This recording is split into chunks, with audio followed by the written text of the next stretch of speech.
You cannot skip one common hurdle. It's not your math skill. It's not even your general knowledge. It's English.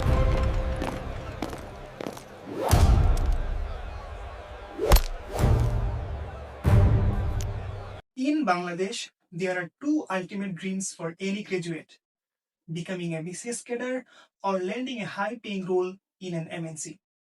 Whether you are aiming for the BCS administration cadre or a management trainee position at Unilever or HSBC, you cannot skip one common hurdle. It's not your math skill. It's not even your general knowledge. It's English.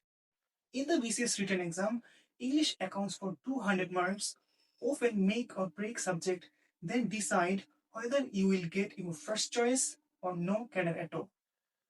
In the corporate world, English is the silent requirement for every promotion. But why? Why does a language from a small island thousands of miles away holding the power in Bangladesh? Let's break it down. The story starts with British Empire. When the British East India Company arrived, they didn't just change our borders, they changed our bureaucracy. By 1835, Lord Macclesfield's A Minute on Education essentially made English the language of elite and the government. If you wanted to work for the government under British rule, you had to speak English. Although Bangladesh was born out of a movement to protect Bangla language, the administrative structure we inherited was built on the British model. This is why even today, high court rulings, legal documents, civil service exams still heavily rely on English. It's a 200 years old legacy that we never quite unplugged. Study shows that candidates with high English proficiency are perceived to be more professional, better leaders, and globally compatible. Now let's talk about the private sector. If you look at any multinational corporation operating in Dhaka, English is their internal currency. Think about it. A manager in Dhaka needs to report regional head in Singapore, who then reports to a CEO in London.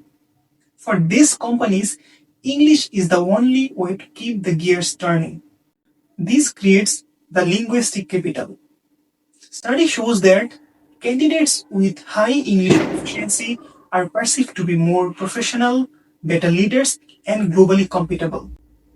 In fact, many multinational companies in Bangladesh use English only recruitment tests as a way to screen candidates even before looking at their professional degrees. In the BCS, everyone studies general knowledge and Bangla.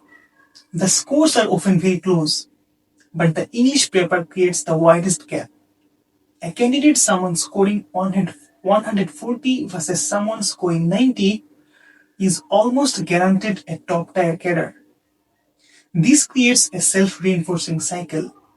Parents send children to English medium school so they can pass BCS or get into an MNC. Coaching centers mushroom across Farmgate and Nilkhet teach English shortcut. The more we use English as a tool for success, the more dominant it becomes. Like it or not, from the file of a BCS officer to the spreadsheet of an MNC manager, English is the invincible empire. English dominance has a double-edged sword. It connects us to the global market. At the same time, it creates a divide between who can afford English education and who cannot. Is this dominance helping Bangladesh to grow, or is it holding back our national language? Let me your thoughts in the comment.